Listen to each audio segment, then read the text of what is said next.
Now we're bringing our strumming into the equation, and we're going to develop the skills of continuously strumming while we're changing chords. So we're working on the coordination of changing our chords with one hand and strumming at the same time, and kind of putting those skills together. It's a bit of a balancing act. Now we've got reasonably fast at our chord changes, it's time to put them in context. The rhythm that we're going to be strumming throughout this is 4 down strums, which happen on the main pulses of a bar. And all that means is that we're going to strum 4 evenly spaced strums in a row. So here's how that would sound now.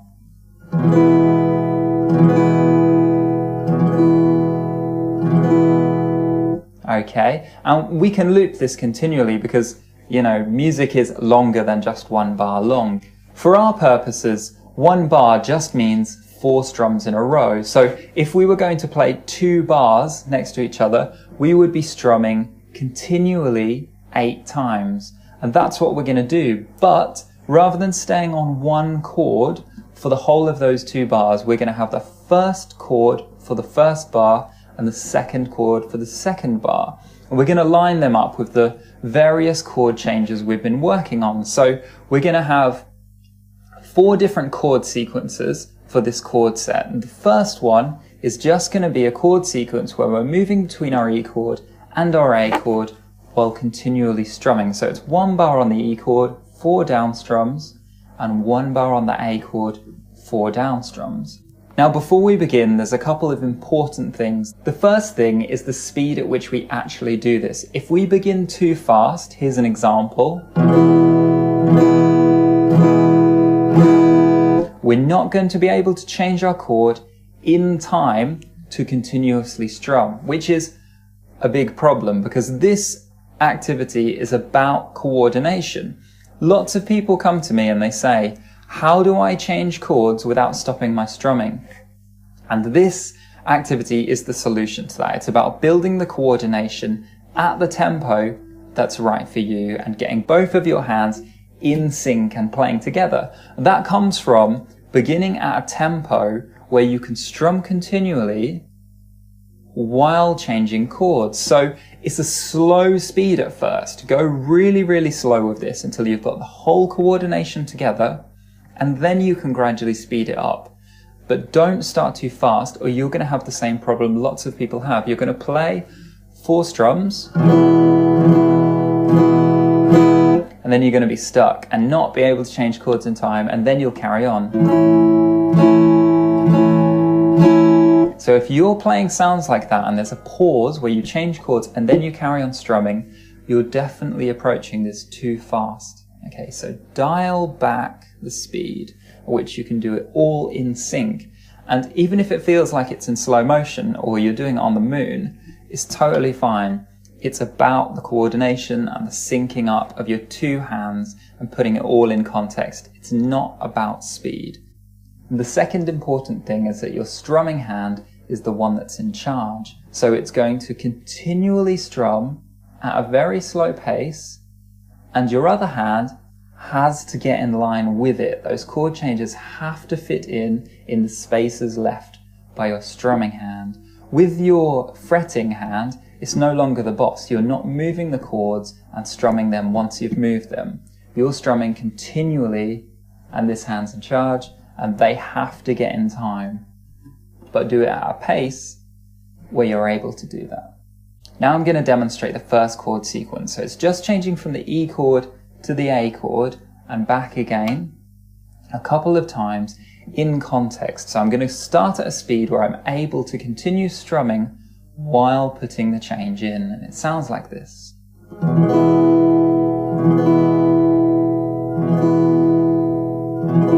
Here's the change.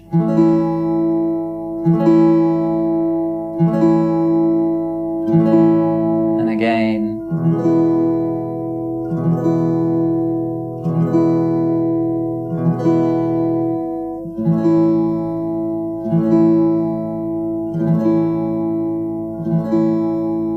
Okay, so that's what we're aiming for. The speed I'm going at now, it might be too fast for you, so it's okay to slow it down. The most important thing, as I said before, is that the whole thing is in sync.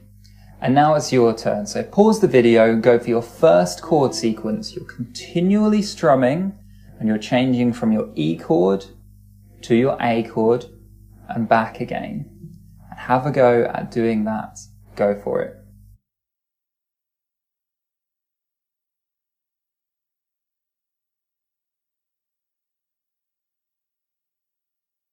The next chord sequence is our next set of chord changes. So it's from the A chord to the D chord. So I'm just going to begin and I'm going to go for that. This one is a little bit trickier than the E to the A chord, and you'll see that because you're probably slightly slower on your scores from A to D and back again than you are E to A. So likewise, when you're strumming it for this chord sequence, also begin at a slower tempo than you were doing the last one. So here's how it sounds from the A.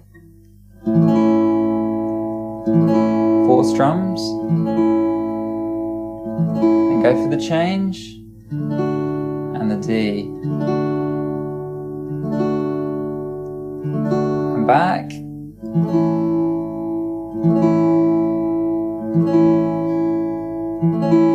And again.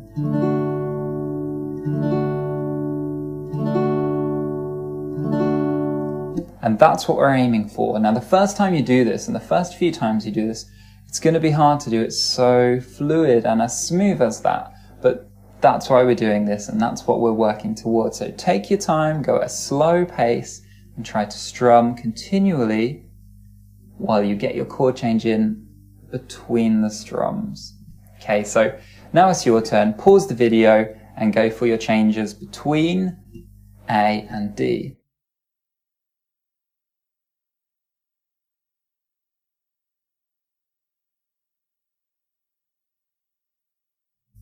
And the third chord sequence in this chord set is where we're going from our D chord to our E chord and back again. And like before, this one is trickier than the previous two changes, so you're probably going to want to step it down a gear even more, okay? So here's how it sounds. I'm going to start from the D to the E to the D to the E, and at a nice slow pace.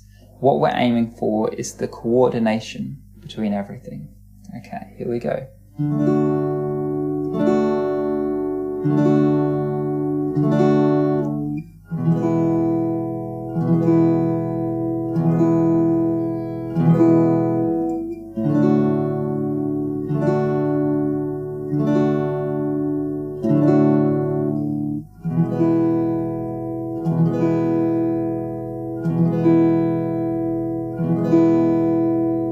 And there we have it. So, as I said before, I might be going at a pace that's too fast for you. If you need to slow down,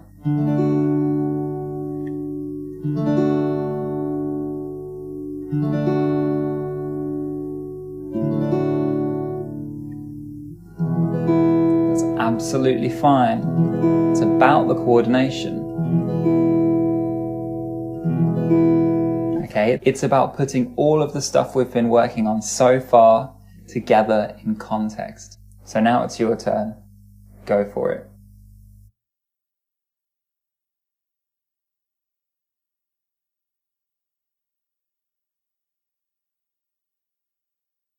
And now we're on to our final chord sequence for this chord set. And chord sequence 4 isn't just a chord change from one chord to another. This is a bit more in context. It's a number of chord changes, so you can have a go at sequencing them together and building up the stamina to play multiple chord changes in one go, which is the exact skill we need when we're playing songs. So here's how the next chord sequence looks. Bing!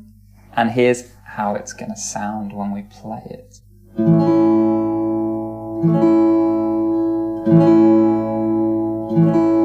bar, 4 Ds, come back to A,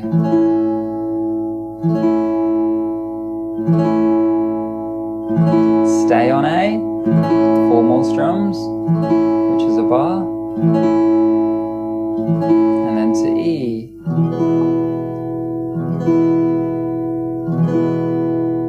And a bar of D, a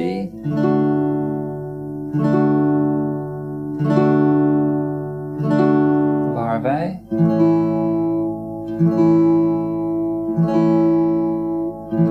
And another bar of A.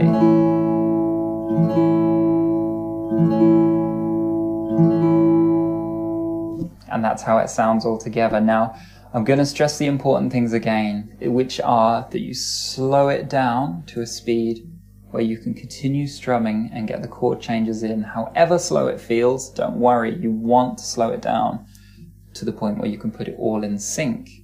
The second important thing is that your strumming hand is the one that's in charge. You're going to keep strumming down all the time, and your fretting hand has to keep up. It has to fit in those gaps. It's not a case of this hand being in charge and your strumming fitting around your chord changes. It's your strumming hand as the boss. So keep going with it constantly but slowly at a pace that you can change the chords at. So now it's your turn. Go for your full chord sequence number 4 for this chord set.